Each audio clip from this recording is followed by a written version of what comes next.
வணக்கம். தமிழ் வெற்றிலை சமையலுக்குள்ளே போகலாம் வாங்க. நம்மளோட சேனலை நீங்கள் ஃபஸ்ட் டைமாக பார்க்குறீங்க அப்படின்னா சப்ஸ்கிரைப் பண்ணுங்கள், பெல் ஐக்கானை கிளிக் பண்ணுங்கள், ஆல் பட்டனையும் செலக்ட் பண்ணி விட்டுருங்க ஃப்ரெண்ட்ஸ். அப்போ தான் நான் போடுற வீடியோ உடனுக்குடனே உங்களுக்கு நோட்டிஃபிகேஷனில் வரும். வாங்க வீடியோக்குள்ளே போகலாம். இன்றைக்கி வந்துட்டு நம்ம என்ன செய்ய போகிறோம்னா ஒரு நான்வெஜ் ரெசிபி தான் செய்ய போகிறோம். நல்லி எலும்பு சூப் பண்ண போகிறோம். அதை எப்படி செய்யாது, அதுக்கு என்ன பொருள் தேவை அப்படின்னு பார்த்துக்கலாம். ஃபஸ்ட் வந்து நல்லி எலும்பை நல்லா கழுவிட்டு சுத்தம் பண்ணணும். இதில் வந்து சின்ன சின்னதாக முடி, தூசி, அழுக்கு அதெல்லாம் ஒட்டியிருக்கும். அதை நல்லா எடுத்து க்ளீன் பண்ணிவிட்டு சுத்தம் பண்ணிக்கலாம். நம்ம நல்லா இதை எடுத்துகிட்டு க்ளீன் பண்ணிவிட்டு நம்ம சமைச்சோம் அப்படின்னா தான் நல்லா டேஸ்ட்டாக இருக்கும். நான்வெஜ்ஜு நம்ம செய்கிறத விட அதை க்ளீனிங் வந்து ரொம்ப இம்பார்ட்டன்ஸ் கொடுத்து நம்ம கவனமாக க்ளீன் பண்ணணும். அப்போ தான் நம்ம சமைக்கிற உணவுக்கு வந்துட்டு ஆரோக்கியமாக இருக்கும், சுத்தமாகவும் இருக்கும். இப்போ அதை நல்லா க்ளீன் பண்ணிக்கலாம். இந்த நல்லி எலும்போட அளவு வந்துட்டு கிட்டத்தட்ட 300 கிராம் இருந்தது. இதை வந்து நல்லா இந்த போல் ரத்த கட்டியெல்லாம் இருக்கும், அதெல்லாம் உடச்சிட்டு நல்லா க்ளீன் பண்ணி எடுத்துக்கோங்க. நல்லா ஒரு 5-6 டைம்க்கு மேலே நல்லா கழுவி சுத்தம் பண்ணிடுங்க. அப்போ தான் கவுச்சி ஸ்மெல் இருக்காது. அதே போல் அதில் இருக்க மண், அந்த முடி, தூசி அதெல்லாம் வந்து கிளியர் ஆகும் நமக்கு. இந்த நல்லி எலும்பு சூப் நம்ம பண்ணோம் அப்படின்னா, நெஞ்சில் சளி இருந்தது அப்படின்னா இந்த மாதிரி சூப் பண்ணி குடிச்சிங்க அப்படின்னா உங்களுக்கு வந்து கிளியர் ஆயிரும். அதே போல் உங்களுக்கு வந்துட்டு கை காலில் ஏதாவது அடிபட்டிருக்கு, இல்லை வேறு ஏதாவது உடம்பு வந்து ரொம்ப டயர்டாக இருக்குது, உடம்பு வந்துட்டு ரொம்ப ஒரு மாதிரி ஸ்ட்ரென்த்தே இல்லாமல் இருக்குது அப்படின்னு நினைக்கையில் இந்த போல் நீங்கள் சூப் வச்சு குடிச்சிங்க அப்படின்னா அது வந்து உங்களுக்கு உடம்புக்கு ரொம்ப நல்லது.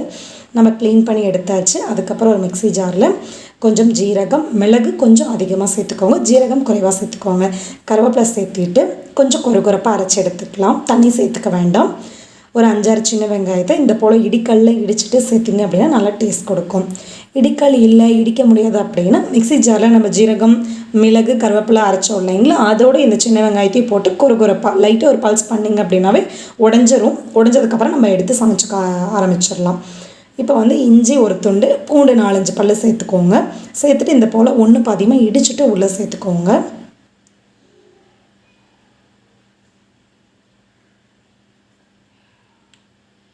அவ்வளோதான். இப்போ குக்கரில் வந்துட்டு நம்ம க்ளீன் பண்ணி வச்ச நல்லி எலும்பை உள்ளே சேர்த்துக்கலாம்.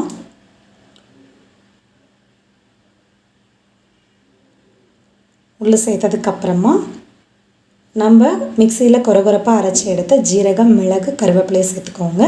அதுக்கப்புறம் பூண்டு, இஞ்சி தட்டினது உள்ளே சேர்த்துக்கலாம். சின்ன வெங்காயம் உள்ளே சேர்த்துக்கலாம். இப்போ இது எல்லாத்தையும் சேர்த்துட்டு ஒரே ஒரு பச்சை மிளகா உடைச்சிட்டு சேர்த்துக்கோங்க.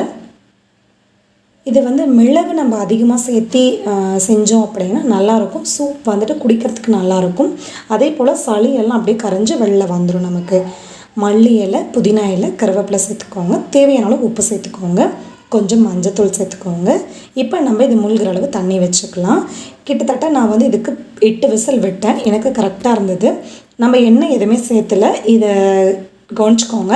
நம்ம வந்து இந்த குக்கர் வந்துட்டு நல்லா விசில் வச்சு எடுத்ததுக்கப்புறமா எண்ணெய் வந்து நல்லா மேலே பிரிஞ்சு நிற்கும். அப்படி இருந்தது அப்படின்னா தான் இந்த எலும்பு நல்லா நமக்கு வெந்திருக்கு, இதில் உள்ள சத்துக்கள் எல்லாம் நமக்கு சூப்பில் இறங்கிருச்சு அப்படின்னு அர்த்தம். இப்போ தான் விசில் போட்டு வச்சிடலாம். நான் 8 விசில் போட்டிங்க அப்படின்னா கரெக்டாக இருந்தது அப்படின்னா 8 விசில் வச்சுக்கோங்க. இல்லை அப்படின்னா இன்னும் ஒரு கூடுதலாக ஒரு 2 விசில் கூட சேர்த்து நீங்கள் விட்டுக்கோங்க. இப்போ இதெல்லாம் நல்லா கலந்ததுக்கப்புறமா நம்ம மூடி போட்டு வச்சிடலாம். மூடி போட்டுட்டு விசில் போட்டு விட்டுருங்க. விசில் போட்டதுக்கப்புறமா 8 விசில் வச்சு நம்ம எடுத்துக்கலாம்.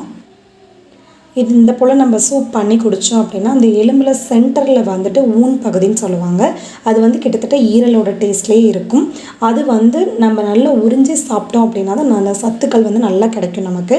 அதனால குழந்தைங்களுக்கு கொடுக்கையில் நீங்கள் அந்த போல் இப்படி சாப்பிட்டு பழகணும் அப்படின்னு சொல்லி கொடுத்தீங்க அப்படின்னா தான் அவங்க நல்லா உறிஞ்சி சாப்பிடுவாங்க. அப்போ தான் அதில் இருக்க சத்தெல்லாம் நமக்கு முழுமையாக கிடைக்கும். இப்போ பாருங்கள், எண்ணெய் நல்லா மேலே பிரிஞ்சு நல்லா ரெடி ஆயிடுச்சு. இப்போ மேலால் கொஞ்சம் நல்லெண்ணெய், 1 ஸ்பூன் அளவு நல்லெண்ணெய் சேர்த்துக்கோங்க. அதுக்கப்புறம் மிளகுத்தூள் சேர்த்துக்கோங்க. சேர்த்துட்டு இப்போ அதை நல்லா கலந்துட்டு நல்லா சுட சுட சர்வ் பண்ணுங்கள். அப்போ தான் சுட சுட சாப்பிடையில தான் நம்மளோட பாடியில் இருக்க இது டென்ஷன் எல்லாம் குறைஞ்சி நல்லா ரிலாக்ஸாக ஃபீல் பண்ணுவோம். சூப் வந்து நம்ம குடித்தோம் அப்படின்னா சளி சரியாக போகும், உடம்புக்கு நல்ல ஸ்ட்ரென்த் கொடுக்கும். அதே போல் ஹாஸ்பிட்டலில் இருக்காங்க, ஒரு ஃபீவரில் இருந்துட்டு இப்போ தான் ரெக்கவர் ஆகி வர்றாங்க அப்படிங்கிற பர்சன்ஸ்க்கு வந்துட்டு இந்த போல் சூப் கொடுத்தீங்க அப்படின்னா அவங்களோட பாடி ஸ்ட்ரென்த்துக்கு வந்து நல்லா ஹெல்ப் பண்ணும். இம்யூனிட்டி பவர் இன்க்ரீஸ் ஆகும், நல்ல பாடி க்ரோத் வந்துட்டு இன்க்ரீஸ் ஆகும்.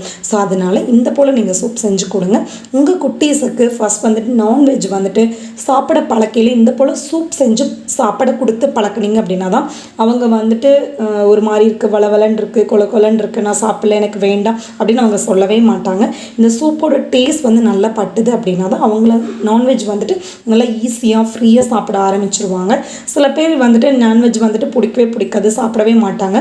அவங்க வந்துட்டு இந்த மாதிரி சூப் வந்துட்டு சாப்பிட்டு பழகுனீங்க அப்படின்னா தான் உங்களுக்கு வந்து நான்வெஜ் சாப்பிட்றதுக்கு ஈஸியாக இருக்கும். ஸோ அதனால் இந்த சூப் ரெசிபிக்கு நீங்கள் கண்டிப்பாக வீட்டில் ட்ரை பண்ணி பாருங்கள். எப்படி இருக்குன்னு சொல்லிட்டு நம்மளோட சேனலுக்கு கமெண்ட் பண்ணுங்கள், சப்ஸ்கிரைப் பண்ணுங்கள். தேங்க்யூ.